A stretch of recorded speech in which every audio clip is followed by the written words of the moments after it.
গতকালকে রাত্রে এই জিনিসগুলো দেখে আমি হতবাক হয়ে গেছি। আসলে কি হইতেছে, ঘটনাগুলো কি হইতেছে আমি বুঝতেছি না কিছু। রাস্তার মধ্যে কি সমস্যা এটা বুঝলাম না। যে গাড়ি আইতেছে এই গাড়ি মেরে খেতেছে, কিন্তু যে গাড়ি আইতেছে এই গাড়ি মেরে খেতেছে।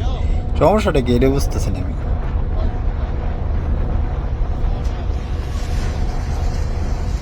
দেখছেন প্রত্যেকটা গাড়ি মেরে খেতেছে, কারণ কি? একটা কারণ তো অবশ্যই আছে, কিন্তু কারণটাই তো বুঝতেছি না।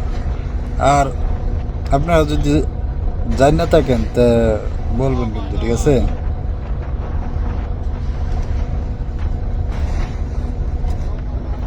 মানে পাশে তো এলেও মার খেতেছে, সাইডে তো এলেও মার খেতেছে, বুঝলাম না কি সমস্যা।